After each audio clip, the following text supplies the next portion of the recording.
Good evening and welcome. My name is Tria Raimondo. I'm the Director of the Global Development Programs. We're proud to be hosting this important conversation on global LGBTQ rights this evening. We've covered a range of issues this year as part of our Women in Global Development Forum series, from sustainable development to gender equality and innovation for healthy futures. We have an exciting year ahead, so please stay tuned for programming updates. Turning back to this evening's program, we're pleased to welcome you for what will be an interesting and timely discussion with our distinguished guests. Frank Mugisha, the Executive Director of Sexual Minorities in Uganda, SMUG, will be in conversation with Jane Sachs, President and Artistic Director of Project AND. This program's on the record, and we are live streaming, so please silence your phones. We'll be taking questions and polling through the online app conference. The link is displayed on screen. Please type chi.cnf.io into your browser and select today's program. For nearly a century, the Chicago Council on Global Affairs has provided an independent, nonpartisan platform for a variety of different voices to promote deeper global understanding and active U.S. engagement in the world. Views expressed by individuals we host are their own and do not represent institutional positions or views of the Council.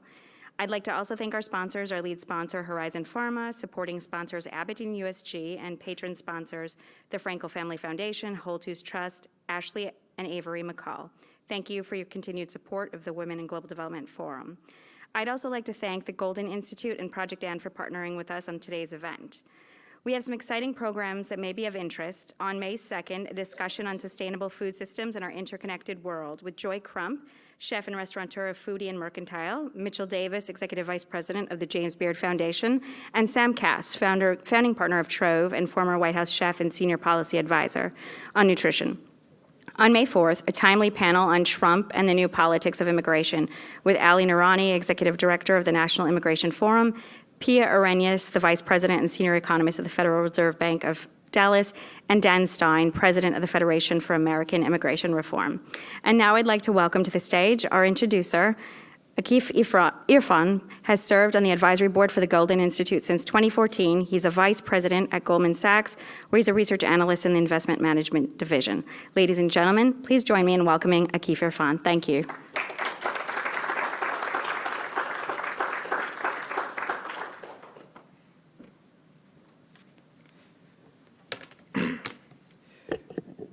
Good evening. I'm delighted to introduce two friends of the Golden Institute, Frank Mugisha, Executive Director of Sexual Minorities of Uganda, and Jane M. Sachs, President and Artistic Director of Project AND. As a member of the Golden Institute's board, I'm honored to introduce our senior advisor, Frank Mugisha, and excited for this opportunity for all of us to learn more about his work to fight for LGBTQ equality in Uganda and explore how we can support the advancement of human rights around the world. While stunning victories are being won for gay rights in the U.S. and globally, we today remember the one-year anniversary of the death of our friend and colleague in Bangladesh, Zulhaz Manan, who was brutally murdered by a hate group for his public role as an LGBT advocate. Current events also show that much more work needs to be done. Currently, homosexuality is legally punishable in 10 countries across Africa and the Middle East. And events like Uganda's Pride Festival, where activists were imprisoned, the anti-homosexuality crackdown in Chechnya, the Orlando nightclub shooting, and the rise in hate crimes across the U.S. highlight the level of backlash against sexual minorities. There is much we can all learn from the skillful way that Frank and his team at SMUG are combining both grassroots and legal campaigns to protect the rights and dignity of all people. For the past 15 years, the Golden Institute has been building grassroots partnerships with advisors like Frank in over 40 countries around the world. And we know from experience that our communities are more just, creative, and resilient when we stand in solidarity and see our diversity as a strength.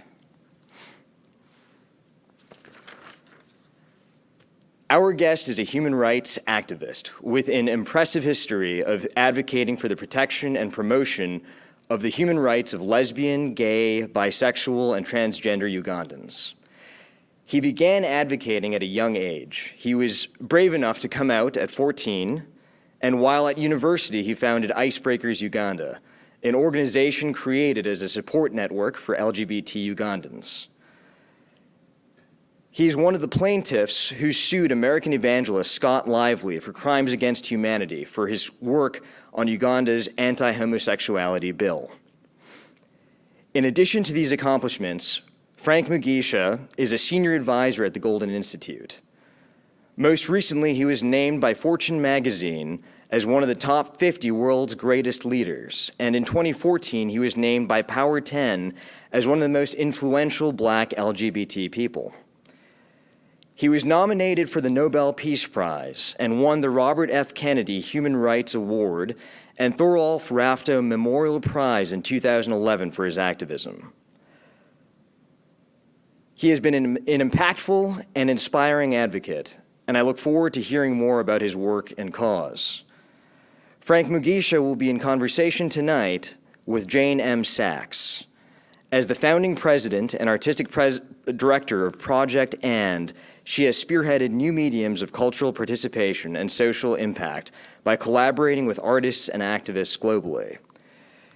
She was the founding and executive director at the Institute for the Study of Women and Gender in the Arts and Media, and she was inducted into the City of Chicago's LGBT Hall of Fame and serves on many boards, including LGBT Pride Action Tank. Jane M. Sachs will moderate the conversation and audience Q&A. Now, ladies and gentlemen, please join me in welcoming Frank Mugisha and Jane M. Sachs.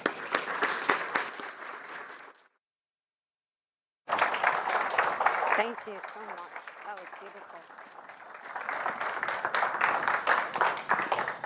Hello. Thank you all for coming tonight. We're really glad that you chose to join us today. And I want to just start with, Frank and I have known each other for a very long time and through a lot of life changes as well as changes in the world. And the first time I actually brought him to Chicago to speak at the Institute that I ran, it was an incredibly cold day, and I was trying to explain to Frank like what winter really was in Chicago, not in Uganda.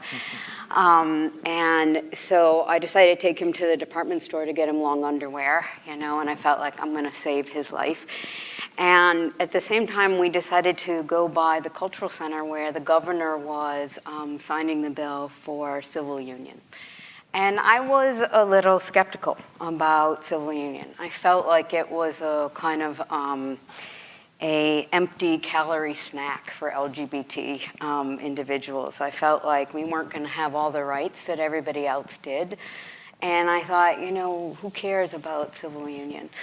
And Frank and I stood there, and it was an incredibly moving moment. Because Frank made me realize the incremental steps in this struggle and to actually really celebrate and acknowledge them while also holding next to it that it really wasn't enough. And Frank turned to me and he said, "Do you see all these parents standing in public with their children and they are proud to stand next to them?" And I thought, I said, "Frank, this is gonna happen in Uganda." He said, "Will you come when this happens?" And I said, "Yes, I will." So I really, I'm so pleased that you're here tonight, and I'm really so proud and happy that the Council is hosting, along with the Institute, this conversation. We've been talking about it for quite a while, and it really means a lot to all of us.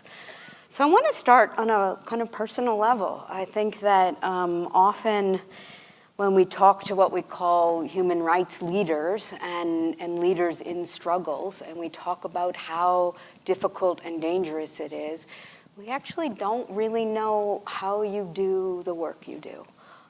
How do you get up every day? How do you make a decision at 14 to really go against everything that's around you? How do you start doing that? Did you decide to be an activist, or was it one step at a time? First of all, thank you so much, Jen. Like Jen has given a very good background of our relationship. We are very good friends.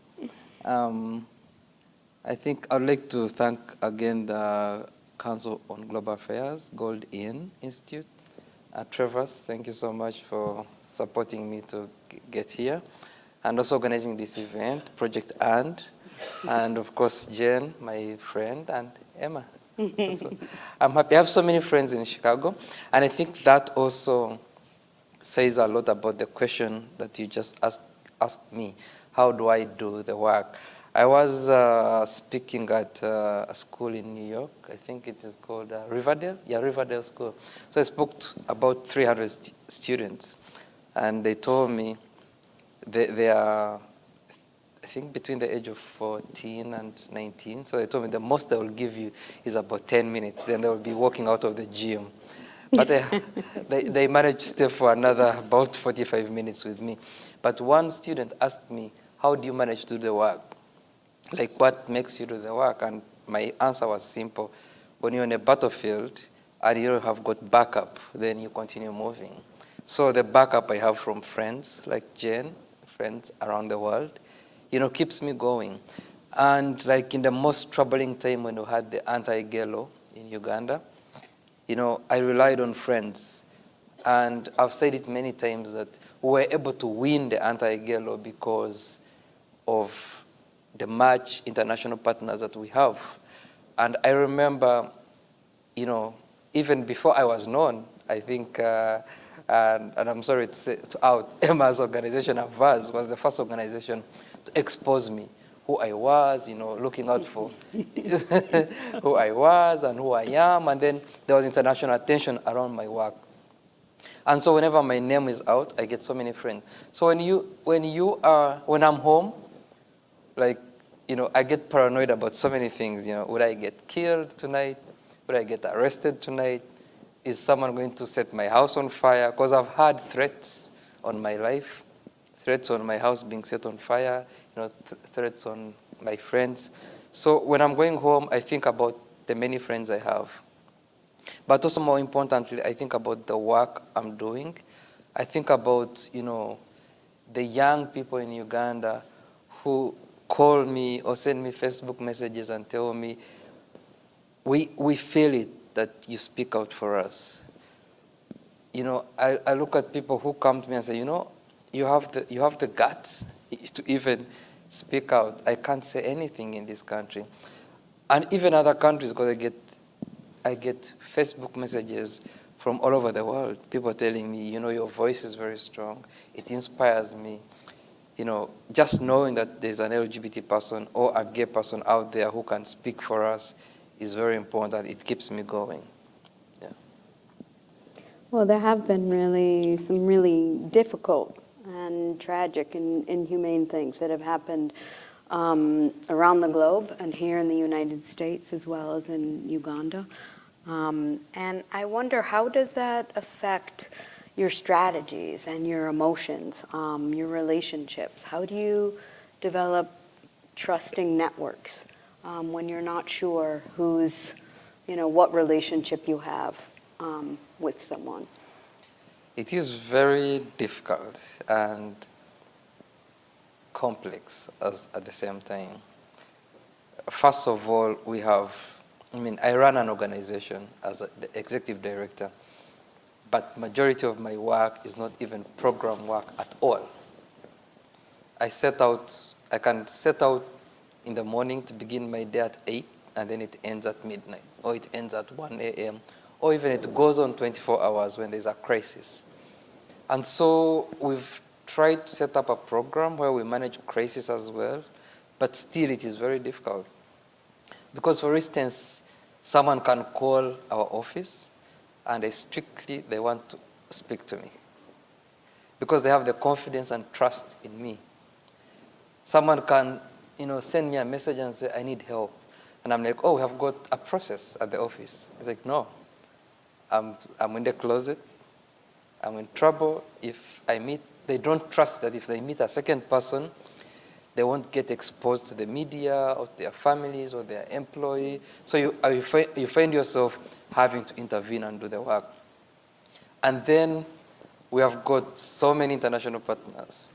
Each partner has got different obligations. So you have to respond to that as well. And then the crisis that comes in.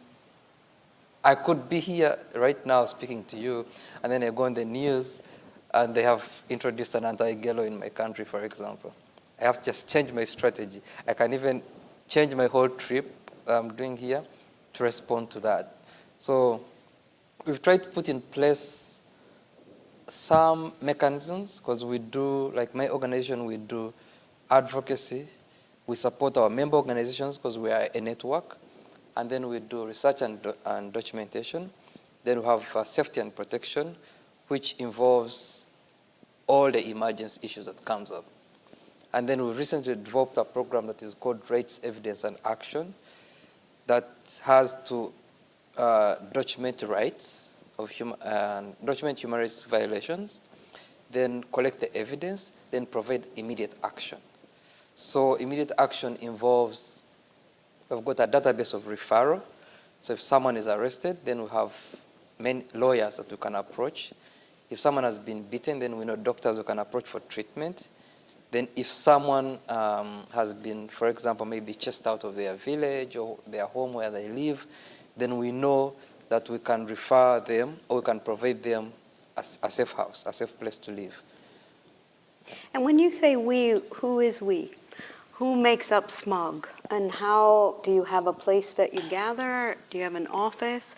How do you communicate with each other? How do you keep each other up to date? How do you keep each other safe? Create priorities? So Sexual Minorities Uganda we have an office. We have right now 12 staff members, and we have got over 50 volunteers, and we've got 18 organizations, because we are a network of organizations. And as per 2017, we have got 50 more requests of other organizations that want to join the network. So we are the biggest network in Uganda. And we also coordinate with all the LGBT groups in Africa. So our work is mainly centered around advocacy. And the advocacy includes international advocacy, that I travel a lot, and I try to meet up with politicians, any person who can influence global change on LGBT rights. I try as much as possible to meet with them. And then we do a lot of regional work as well. We have a presence at the African Commission every year. And then recently I've been working with a consultant to develop a training manual for commissioners in Uganda, Kenya, Malawi, Ghana, and South Africa. And so we've engaged the commissioners themselves, and also we've developed this manual that is going to be used by the staff at the commissions to train on sexual orientation and gender identity. And then we do a lot of health work on HIV and AIDS and sexual rights. So, and yeah, we have an office. And then we've been fortunate that this year we're going to have we're going to own an office. We've got someone from the United States working with the Robert F. Kennedy Human Rights, who has been able to donate to us funding to buy our own building. So, and the reason we're doing that is because I've been working at the organization for 10 years, and in 10 years' time, I think we've shifted more than 10 times. Sometimes we're kicked out. Sometimes we kick ourselves out because we can't stand the pressure. Sometimes the place is so vulnerable that our staff, our members can't come to the place anymore, so we have to leave. Or sometimes the landlords have politely kicked us out without giving much reasons. For example, like increasing the rent, making it huge, or making it so difficult for us. So we decided the best way is to find and own our own place. And then we can do a lot. Like I mentioned, our work is advocacy. So the advocacy we do also, we've created some political capital around ourselves in the country. For instance, I used to say a lot that I'm safe from the Ugandan government of being arrested, and then last August, I was arrested and put in jail. so which has never happened before. That was But during the Pride Parade, Yes. right? So yeah, during the Pride Parade. So, but at least the political capital we've created in the country has given us some bit of safety, and we believe that, because many people have asked, if you own your own place, won't it be so vulnerable? We believe that if you own the place, we may have more safety than we do now. Yeah. Well, one of the things that you said in the Guardian article after the Pride Parade was that being imprisoned and treated the way that you were with your friends and colleagues, that it really had shattered your hope and kind of the illusion of being safe. So did that kind of, push you into wanting your own place and establishing it more? How has that changed the way that you've done your work, like since then? On a more a personal level, being arrested was, first of all, I haven't been scared so much like I was that night, because the treatment in the prison was so terrible. My friends were tortured. I was only psychologically tortured and forced to, of course, bathe, take off my clothes and bathe very dirty water. But I wasn't beaten. But my friends were beaten. And then we were only in the jail for a few hours. So I was imagining what's going to happen after the lights are off. And for me, when I came out of the jail, I felt that we need to work really hard because the ignorance is too much. And also, like, I realized that any LGBT person in Uganda, once they stand up and say, I'm gay, lesbian, or transgender, or bisexual, that's when they get at risk. Because the prisoners, the inmates were telling me, you can't declare a sexual orientation. I'm like, but they already know. Because when we got into the jail, the police told the prisoners, they are homosexuals, deal with them. And so when they asked me, I said, of course. And then the prisoner was saying, when there is sort of like a prison boss who is a prisoner as well. So like, if the boss asks, please don't say anything because we want to spare you. I think because somehow I was intimidating the police and talking a lot. And so the inmates were like, you must be somehow important because the police is not touching you. And so we don't want to touch you, but our boss won't spare you. So I was worried what could happen. And even we've spoken with my colleagues that had we stayed in the night, probably someone could have been killed or sexually assaulted that night. So when I got out of jail, I felt there was need to even work hard, to create safety around ourselves in a way that we don't only safeguard ourselves, but also safeguard our members and every LGBT person. So by creating a safe space, then we can have a space that, first of all, the government will know about it because they know where our office is, but they don't break in. So they will know about it, and then we can, at least we know that people are in a safe custody. Yeah. Wow, I'm glad you're here. Thank you.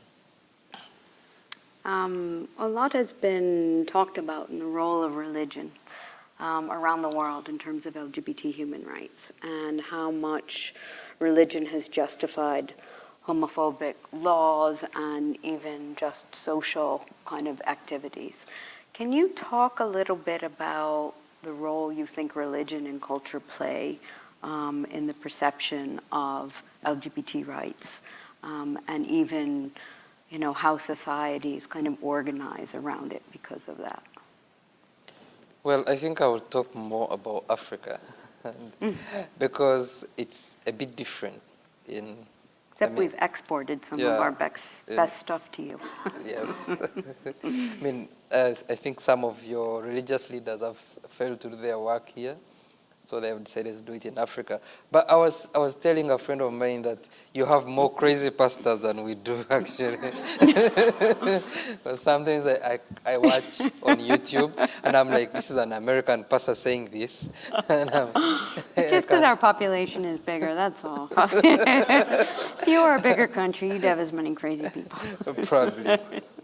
But well, I would say that I think that's the biggest challenge we've had, is that religion that has been imported to Africa demonized our culture is now being used again fight, homosexuality. And I've said it many times that, homophobia was imported to Africa with religion. Because like in my country, Uganda, homosexuality was first criminalized by the British through the missionaries. And then now we have the extreme American evangelicals, working with Ugandan pastors and Ugandan politicians and saying we should create even stronger laws. And Ugandans listen because this religion has been embraced so much that you find even the most liberal person will still be very religious, like myself, very Catholic, still going to church. I find that I feel guilty when I take so long without going to church. I can't pass a Catholic church and I don't feel like bowing down because it's in me. I'm used to it. And the day I'm accepted by my family, I came out at the age of 14, but suing a pastor almost created a gap between me and my family. My family was like, no way, you can do anything you want, but a pastor? That's a man of God. You're going to go to hell. Why should you sue a pastor? I'm like, but I can't accept everything the pastor says. And then, my mom remembered how I told her, why shouldn't we have, like, every family have a priest so that we can keep changing them? Why should we have one priest? Because they say, you've been questioning religion all the time. Society will not allow you to question something that they don't understand, maybe. That's why. So religious leaders are listened to so much. If you go and speak anything against them, then you're the crazy person. Because it's like, and I've said in Uganda, it's like blackmail. Because religious leaders are doing a lot of, good work. So if you come and say, accept LGBT rights, they're like, are you crazy? My pastor told me not to, and my pastor is providing education, healthcare, and all the other stuff. And for you, just tell him to accept human rights. What's that? So they would lose a lot. Yeah. And then that seems like that equation is not something they can live with. Yeah. Can you talk a little bit about, you were one of the plaintiffs against Scott Lively, and who is a religious leader. And can you talk a little bit about the suit, about the crimes against humanity, and what that was like for you as an experience, and what it meant at home and kind of globally? Well, personally, I wouldn't love to sue a religious leader. But the churches in Uganda have got impunity. They can do anything they want and walk away because they're so much into the politics of the country. And then we have a president who has been there for a long time. He wants to win elections again and again, so he has to side with the churches. We had Scott Lively come to Uganda with 2 other religious leaders in 2009. And, because I've been in touch with so many people, international people, I received emails, people saying, this man is crazy. I was like, no, I think he's like any other pastor. He's going to come to Uganda, say the same things about homosexuality, and then go away. So, same thing. They were like, no, he's quite different. And then the Ugandan pastors were saying, we've got the expert on homosexuality. I'm like, you need an expert on homosexuality? So I got interested. So we got involved in some of the meetings he was having in Uganda. And in one of the meetings, he said, my organization has a school where we teach girls how to have sex with girls. And then that is how we recruit people into homosexuality, because then they get hooked to it. Then after they are hooked, then they teach others. So I was like, if we had this school anywhere, why can't the police come and close it and arrest everyone who is teaching in that school? But then Ugandans were believing that information. That's how I realized how dangerous he was. So after he left Uganda, I came to the United States to talk to some churches here and ask them, why do you have such a crazy pastor who would say things that are totally not correct to an ignorant society that is going to believe him? Because, I mean, in Uganda, you get a homeless person. Take them to Uganda and say, this is a pastor, let's preach, your church will be full. Because they will believe it. They will believe anything, that is said by a religious leader. So we decided, I met up with the Center for Constitutional Rights, and we decided to bring up this lawsuit. To be honest, I was very happy about it because I wanted to hold someone accountable of what is going on in Uganda, because not only my personal experience, but including so many things that have happened because of the homophobia and transphobia that has been, that has been indoctrinated in Ugandans, peddled by evangelicals. We had, my colleague died. I think I had to call Jen immediately. As soon as my colleague passed away, she's the first person I remember I called.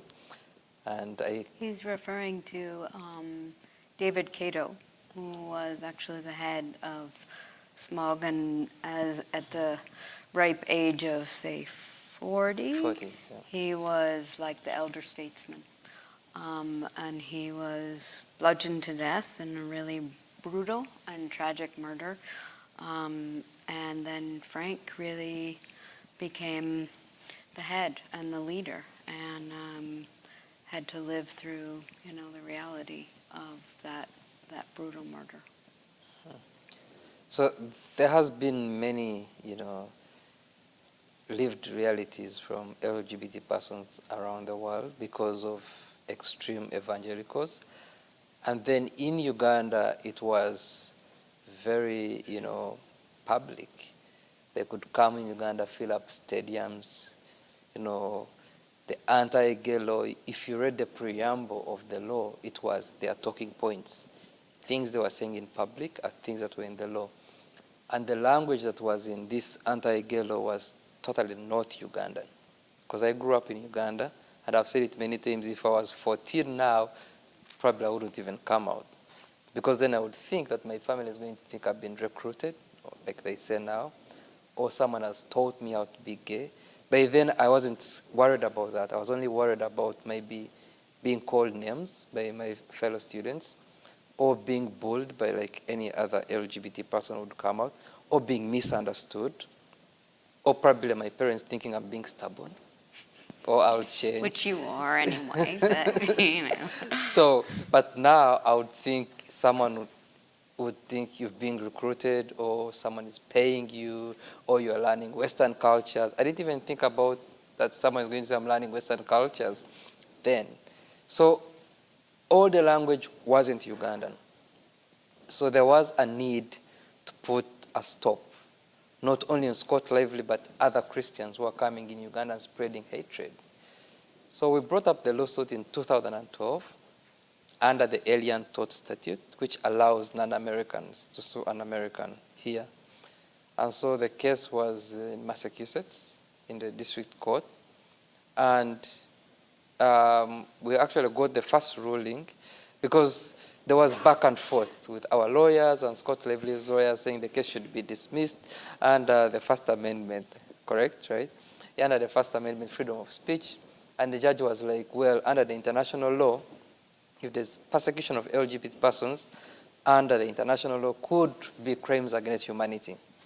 And so it was the first time a judge is saying persecution of LGBT persons could amount to crimes against humanity, and said this case should go on. So the case went on, and last year we had our first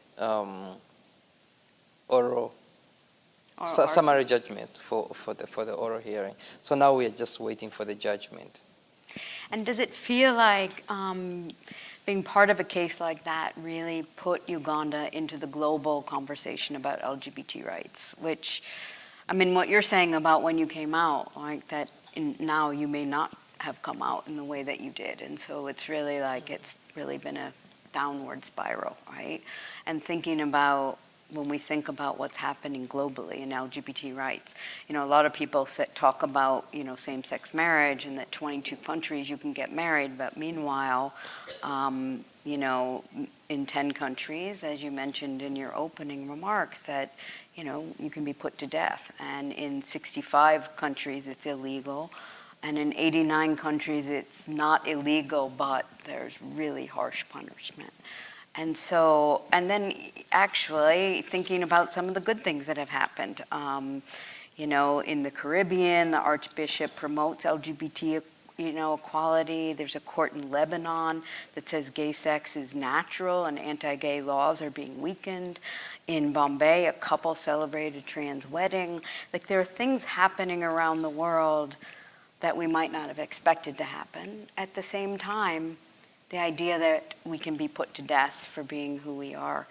And how do you feel about kind of the current state of LGBT human rights globally?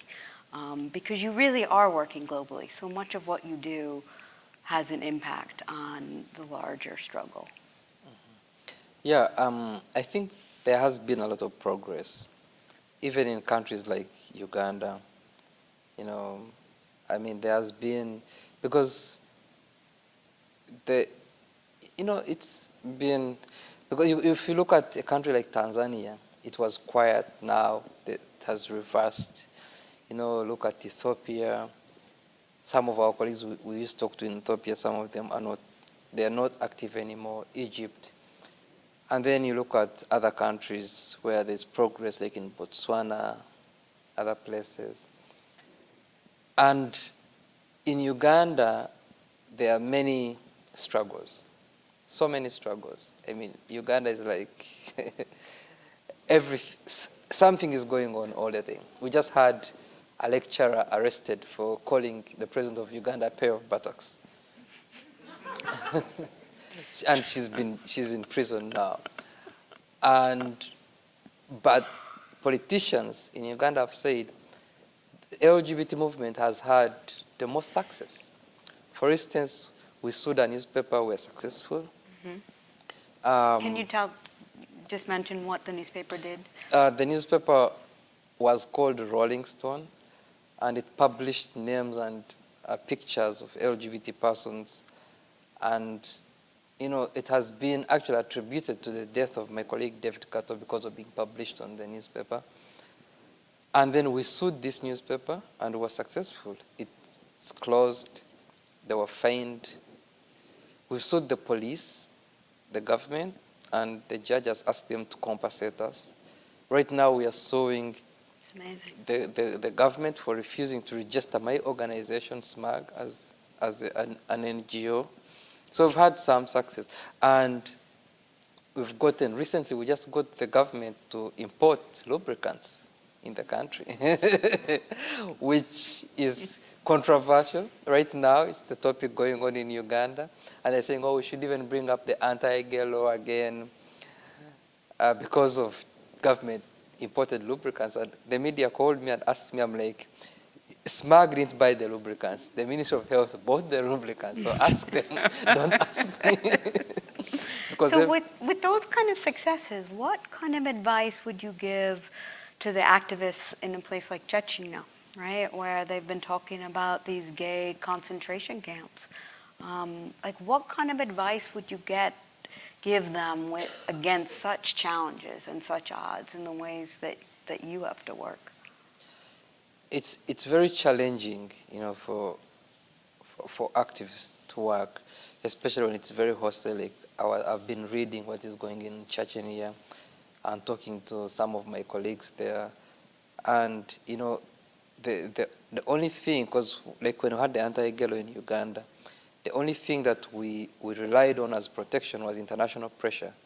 If we have international organizations talking about what is going on all the time, which is happening now, and I think most importantly, being in touch with the activists on the ground and listening to them and asking them what exactly should we do, how should we respond, that would be good. I think political pressure is very good if it is done in a very strategic way.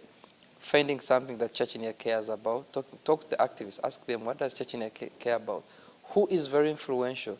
There are some, when we had the Uganda anti-gay law, there are some politicians here in the US that we spoke to on the phone who had the power to call the president of Uganda and he would listen because they are friends or because they have got things that join them together. Finding that political capital that will make someone listen, I think, is very important. And then also, being very proactive with the civil society and working with civil societies around, the world. Uganda could not ignore that we're having demonstrations happening outside our embassies all over the world. They couldn't ignore that. And I think also working with corporations.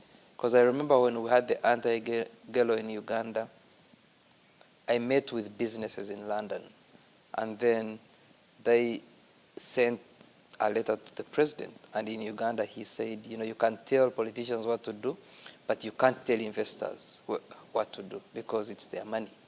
So corporations have a big role, and celebrities, every person loves celebrities.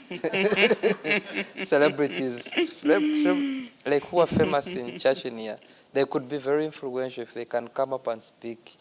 Even these extremely homophobic people love the celebrities. They will listen to them more than the politicians. I know, it's crazy. I was actually having a meeting with a senator in D.C. who will remain nameless. And all of a sudden, everybody was leaving their offices, running into the hallway. And I kept saying, what? I thought it was a fire drill, right? And they're like, Brad Pitt is visiting. And I was like, really? You guys are running out for that? Yes. But I think you also taught me a lot about the weight and the influence during the Obama administration when the President of the United States, when people like Susan Rice and people at the UN would really come out talking about issues around the world and in Uganda. And of course that leads us to kind of the current political influences, right? And the idea that in the past the US has really been an ally, really, kind of in the past administration especially. And we have good news and bad news here in the United States, right? We have things like, even though the sodomy laws were found to be unconstitutional in 2003, there's 13 states that still have them on the books in the United States. There's laws coming up in North Carolina. There's laws coming up in Mississippi. There's Trump, who's overturning the law about really freedom and equality in the workplace. That was a presidential, agreement with Obama. And so, who do you look to for financial support, political will, and that kind of political weight that you're talking about? Who will pick up the phone now? Who are the leaders that will pick up the phone, behind the scenes or in front? It's very difficult. Africa, I think the whole world looks at the US so much. If the American embassy in Uganda issued a statement against, what's happening towards LGBT persons, many other countries are going to issue statements. If the American embassy doesn't, other countries are a bit reluctant to issue any statement. So right now, we actually don't know what is going on in the US. We're not so sure. Join the club. so I don't know. I've interacted with the US embassy, I think this year once. I used to have interactions with the US embassy almost every week before. And so we don't know and then I remember when I was arrested, in August, I tweeted, I've been arrested by the Ugandan police. And I had Ambassador Susan Rice tweeting a picture of me and her and saying, well, I hope Uganda can release Frank right away. And in fact, when I met with the Prime Minister of Uganda 3 days later after my arrest, he said, oh, you had Susan Rice tweeting about you. I'm like, so you know. So now, I don't know. But of course, as a strategic activist, we are looking at, how still we can get political support. And we have partners, again, in the EU countries that we think are still very supportive. And also, we believe that the US government will still be very supportive on LGBT rights. and we're still thinking that there's going to be maybe a strong voice on what is happening in Chechnya, because that is sort of, we've been watching every day, waiting for the news to see if the US government, I know the US ambassador at the UN said something which was great about Chechnya, so we think, again, stronger voices will come out. And once we see that happening, then we know that, when we're in trouble in Uganda, the US government will again take the lead in speaking out of what is happening. But also what happens with the silence is that we have got dictators and we've got these extremely homophobic and transphobic leaders in our countries who are watching and saying, okay, I think now we know what we can do. No one is going to speak out against it as well.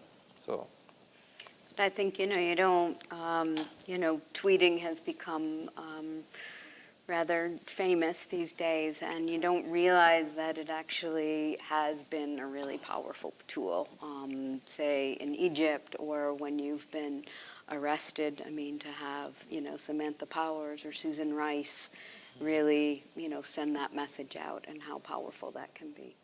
So before I open it up for questions, I want to talk a little bit about just the kind of the contradiction and of what your life is like. Frank actually has a lot of fun, and there's a lot of joy in the middle of a lot of courage and a lot of risk. And when we met for lunch in Kampala, he came to a hotel that I was staying at, and we sat down and we went to the restaurant, and they had this huge buffet of Ugandan food, and we were there for hours and we were talking. He had just come from the hospital where a young man had come out to his family. He was HIV positive, actually I think had full-blown AIDS, and had come out to his family. And in a hospital, if you admit to having AIDS, they can refuse health care to you. And so he was between this tension of either being true to himself and not getting the kind of medical care that he needed, or lying about who he was and having doctors try to save his life. And so Frank and I were having lunch, and we were there for hours and hours. And it started with that. And I was watching the waiter, and he was spending a lot of time and giving us a lot of attention. And I was starting to get very nervous. And I thought, oh my God, I'm going to get Frank killed because he's met me for lunch to talk about how we can work together and what we can do. And then I turned to Frank and I said, I think we should leave. This waiter is giving us so much attention. And Frank turned to me, he said, he's been flirting with you this whole time. Don't you realize that? He doesn't want to kill me. And I just think about the fact that Frank also can really access the joy of life, and that it is so much of the motivation of what he does. We often lose sight with issues of human rights, that it's about being fully human.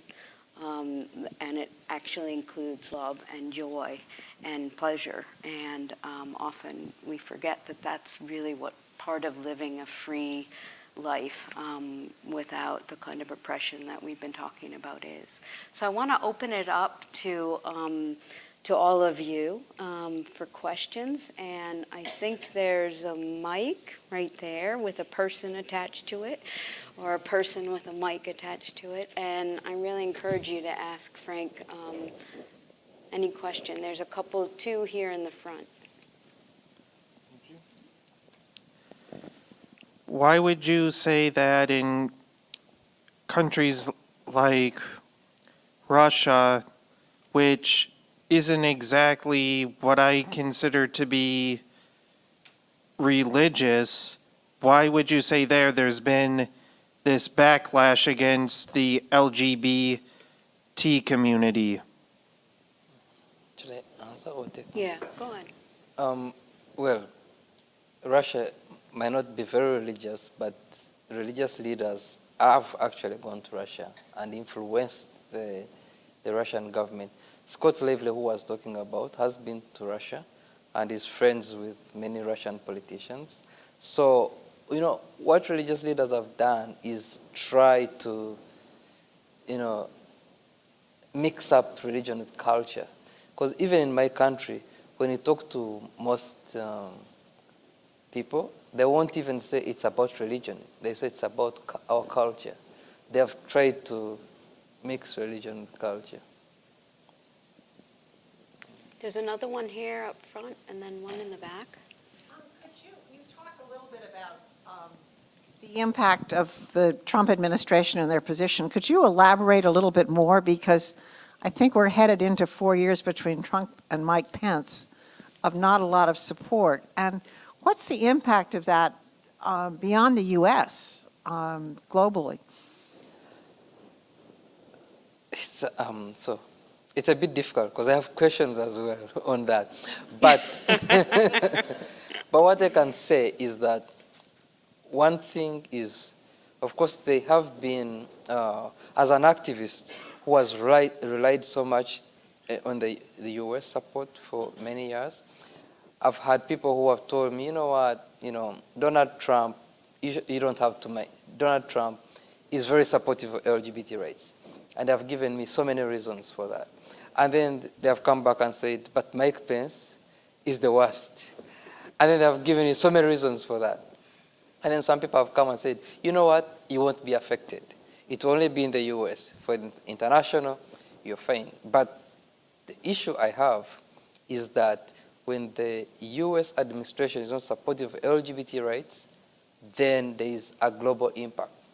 Because we have got very conservative leaders who think that if any person talks to them about LGBT rights, they're sort of forcing them to accept, foreign Western ideologies. So if someone doesn't talk to them anything about LGBT rights, then they can always use, tramping on LGBT rights or violating LGBT rights to scapegoat what they are not doing in other countries. So we think it could be very dangerous if the Trump administration remains really quiet on LGBT rights globally.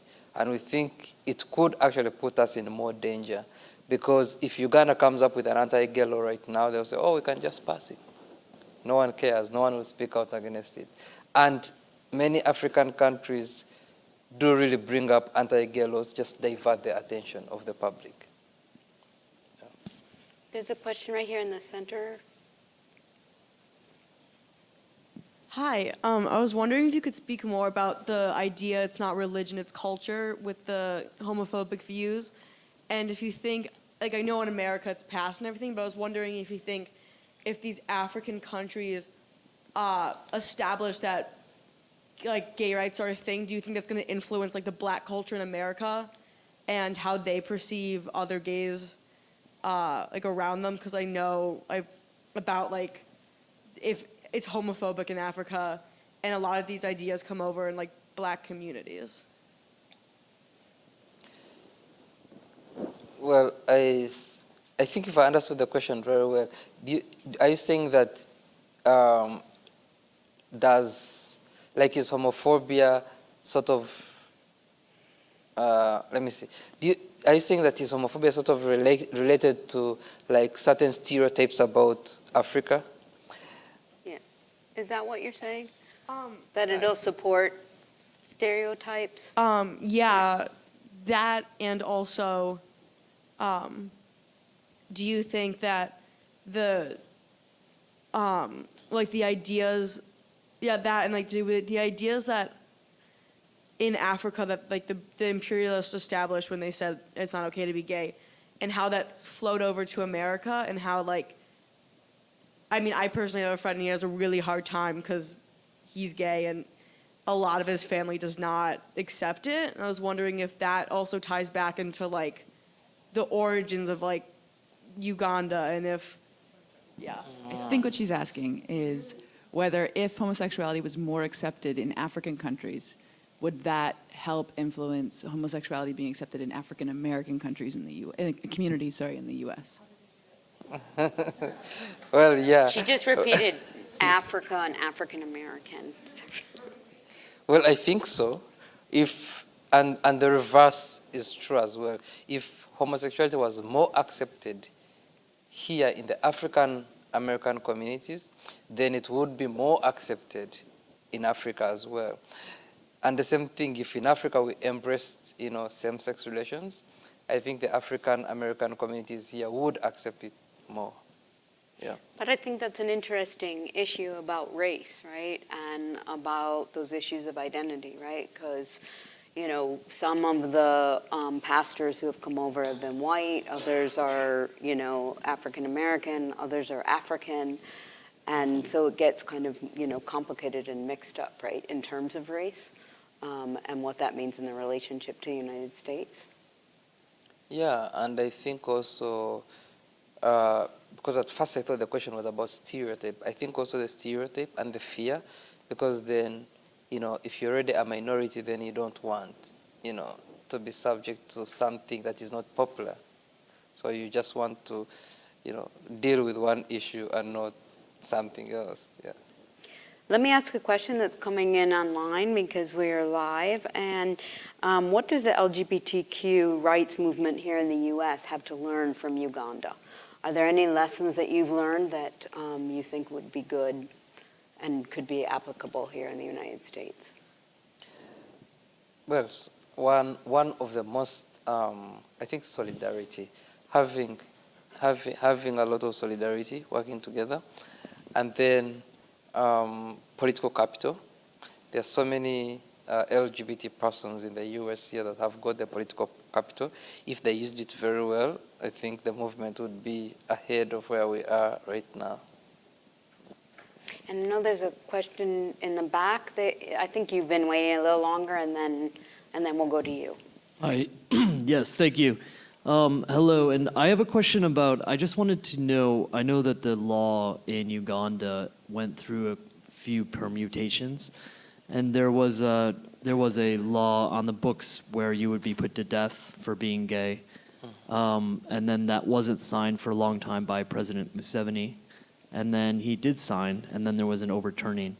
And I wonder if you could tell us a little bit about where the law stands now, and also the fact that there was some language in some of the original parts of the law that talked about, which I'm not sure a lot of people know, which talked about that if you were a neighbor of someone that you suspected to be LGBT and you did not report them, you could go to jail. Yes, that's correct. We had a law, like I mentioned earlier, that was introduced in 2009 by our Member of Parliament, but of course, from what we know, supported a lot by Scott Lively, American evangelical from here. And the law, the first law that was introduced in our parliament had the death penalty. And then it included, if you know any LGBT person, report them to the authorities. If you don't, then you could also face being sent to jail. But then that law was not passed until 2014, and also signed into law by the president the same year. And then it was overturned. I was one of the petitioners in court to overturn the law, and then we overturned it. But unfortunately, it was overturned on a technicality, that the date was passed, there were few members of parliament. So it was overturned on that technicality. So our members of parliament still believe that the substance of the law is okay, and the court would have never overturned it. But then the fact that it was a technicality, that's why it was overturned. So that's why there's still a big fear that there could be a reintroduction of another law. We don't have, the law we have now on our law books is in our penal code, which is the sodomy laws that punishes sexual act, and it's carnal knowledge against the order of nature, which is punishable 14 years in prison to life in prison. Under that law, we have had, so many things happen. Refusal to register my organization, closing of our workshops, denying us access to having meetings like this, arbitrary arrest by LGBT persons. As I speak right now, we've got, between January and the April, we've got 14 cases of arrests, and we've had more than 90 cases of social exclusion. But most of that is based on the sodomy law that only talks about the sexual act. I know there's a, question right here. You've talked a lot about the importance of, or the influence of religion, and I was wondering, so the person or the minister who came in and caused so much strife in your community is a nobody to most Americans, but yet you have a figure like the Pope in a very Catholic community across the world who is saying less strong things but more compassionate things. Why do they not have the same level of influence in your community? Actually, the Pope has a lot of influence. And if he spoke out, I mean, every majority of Ugandans would listen. And you know, Uganda is biggest population is Catholic. So there's so much influence. And Scott Lively doesn't have much influence here, but he has so much influence in Uganda. So there's a pastor that probably you don't know called Ben Hinn. He's an American pastor, but I think he's very rich because he flies with his own plane to Uganda. When he's coming to Uganda, he will fill stadiums, and people will line up the previous day. If he's coming at 3 p.m., people will start lining up the day before to go to the stadium to see him. So he's that much powerful. So American pastors are really very powerful. Majority of pastors are very powerful in my country, and I will be listened to by many people. The Pope was in Uganda last year, and we worked so hard. I worked so hard to see him, first of all, and I couldn't see him. But I got very close because I spoke to his personal assistant, who was like, the Holy Father has received your message, and if he accepts to meet you, then we can't say no. But in between, I think the Catholic Church and the Pope, they felt it would raise more attention. But the Pope did not, say anything homophobic. And I think I was informed that from the speeches he had, there was a bit of something he thought might have been homophobic, which he skipped. He didn't read it, and his interpreter didn't say it as well. And before he arrived in Uganda, there was a press release which said, the Pope is a very understanding, Holy Father. Whatever he says here, the Catholic Church will accept. So I think the Catholic Church was anticipating that he could say something on LGBT rights, because he was visiting, but I was like so much in the media. Every newspaper was talking to me, asking me, what do you want to ask the Pope, including media that was on the plane with him. They interviewed me, and they, of course, interviewed some of his entourage. So we're still pursuing that. If we can get the Pope, to speak out not only about Uganda, but more strongly about LGBT rights, I think that could be far more influential than Scott Lively's homophobic views. Yeah. And do you think that'll happen? I mean, do you think that he'll use his weight and his visibility and his popularity?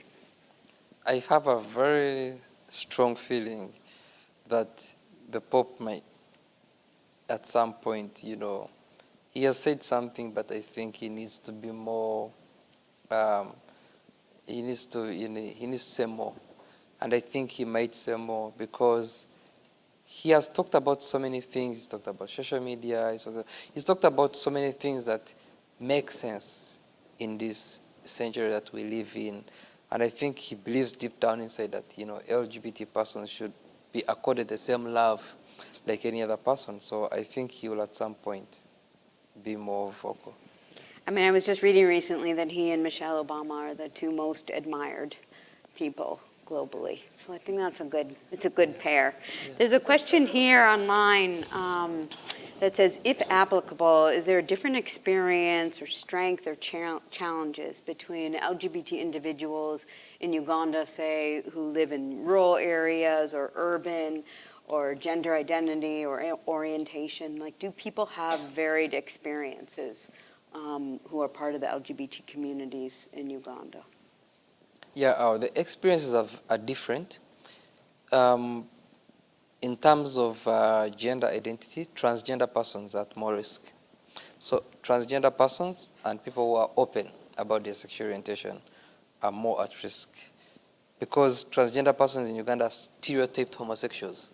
So any transgender person they see, that's obvious, that's a homosexual person, and then they harass them and are more violated.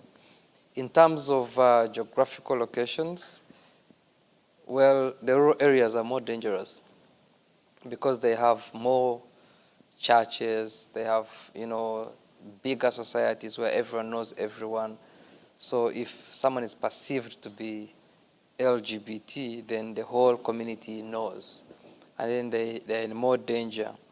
And then rural areas are also more ignorant, and also there's less information about the law. So for instance, in rural areas, people can set someone on fire or kill them without, the police having to intervene and save the person. And then also in urban areas, well, densely populated areas are very dangerous. You can't, as an LGBT person, you wouldn't be able to survive in a city suburb, for example, that is so populated. But then high-end places that have expatriates and people who are working are somehow safe. Yeah.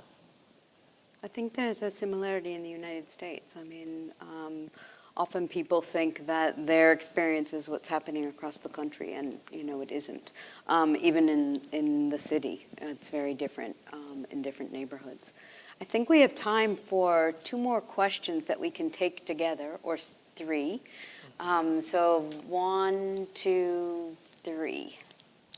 So I'll take them at once. Yeah, we'll take them all together, and then you can just do a huge answer. Much of sub-Saharan Christianity resulted from the European colonizing influence.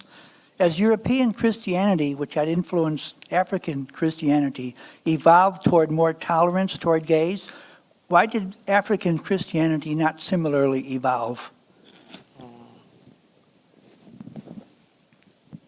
We have another one right there, I think behind you.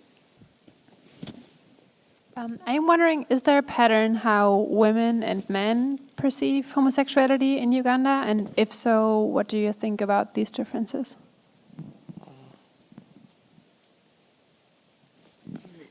I actually have a dissenting opinion after some reflection, but also a question.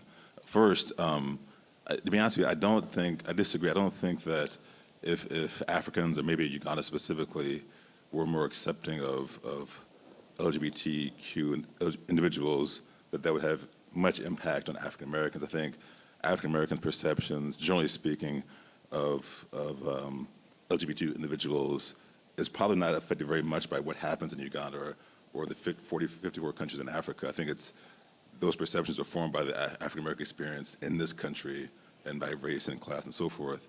My question I want to ask of you, Frank, is, I feel like this evening, which has been a compelling talk, a lot of the perspective seems to be focused or about the experiences of gay men.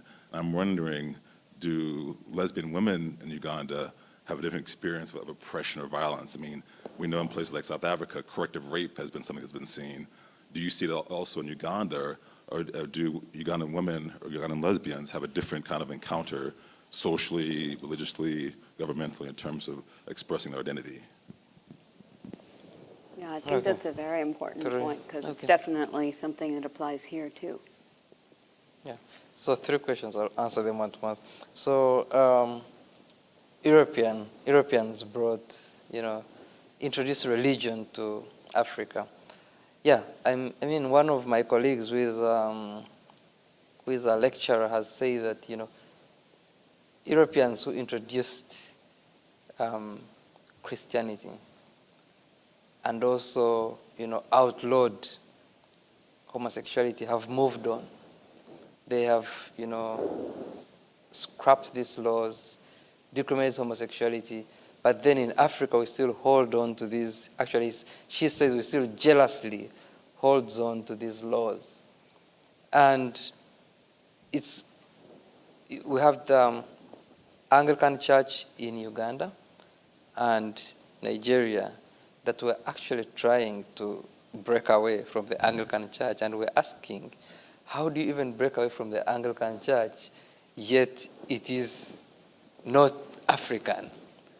it's like you adopt something and then you want to own it, and even you're trying to break away. So that is how much,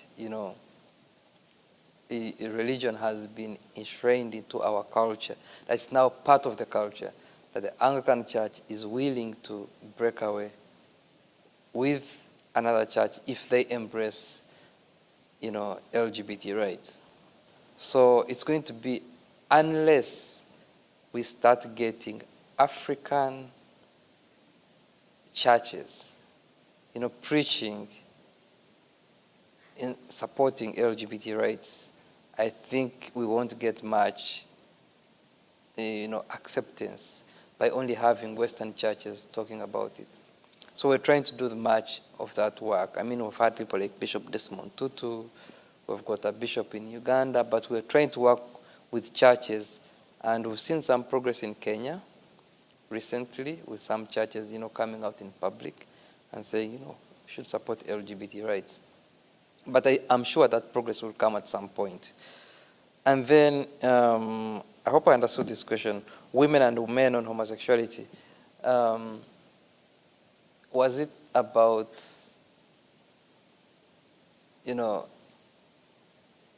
who, is it women and men? Is it men or women who are more discriminating? Or, yeah. So this question relates to a lot of culture. And what I've noticed is, in Africa, it's about, patriarchy. The man is always in control. The women do a lot of work, but if the man is working, even now, if you meet a Ugandan man and ask them, what does your wife do? They'll say nothing. But if you go home, you find the wife is taking care of the kids, cooking, fetching water. But because she doesn't have an actual working job, then it's nothing. Because the men want to be in control. So you find that when you talk to most Ugandan men and African men about homosexuality, they think, why should you reduce yourself to an inferior, like an African man, why would you reduce yourself to be inferior as a woman? So then they get, so aggressive. So you find that men are more homophobic than women, because women are already regarded as an inferior, gender to men. And then the issue about lesbians, we've got a big problem in Uganda. But the biggest problem is the silence. And the silence has a lot to do with the culture, because I personally have interacted with more than 20 lesbians who have come and said, I've been raped by my own family because they found out I was a lesbian. Some have been forced to engage into a sexual act with their own family members because they're trying to teach them how to be women. And some of these are not even known to be lesbians or have not come out, but just because they are perceived or they have been seen hanging out with people who are known to be lesbians. But the challenge we have in Africa is that anything to do with sex is not discussed in public.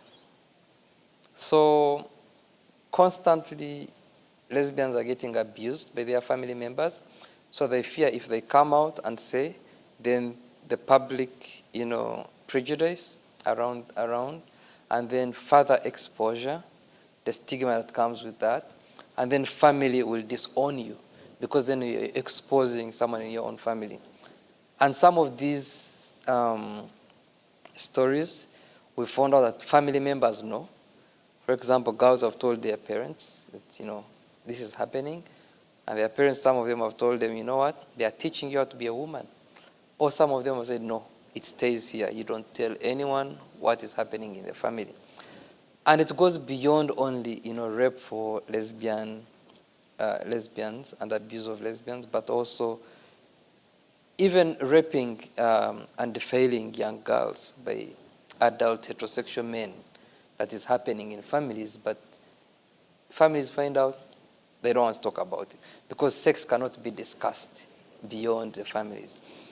And in terms of physical abuse, still transgender people and gay men face the most, physical abuse or, violence, because then they are, again, it's all about anal sex. For example, if I go on a platform and I'm a gay man and there's a lesbian woman and we're having a discussion in Uganda, I'll definitely get more insults than the lesbian woman. But the violence, the difference, the ratio is that it's at a very, very small, ratio. You find that equivalently we get the same cases of attack towards lesbians, towards transgender women, towards gay men, but transgender women really face the most violence. Yeah. And at SMOG, you really address those issues in terms of gender and gender identity and orientation. Yes. I just want to ask you all to join me in thanking Frank for the work that he does. I know, hold on. And the courage it takes. And I hope that you will all go to the SMUG website and think about the ways that you can support his work and the LGBT human rights struggle around the world that we are still fighting here at home as well as globally, and how integral that fight is to every corner of the globe, and really thinking about it as a global action. So thank you so much, Frank, for being here. Thank you so much.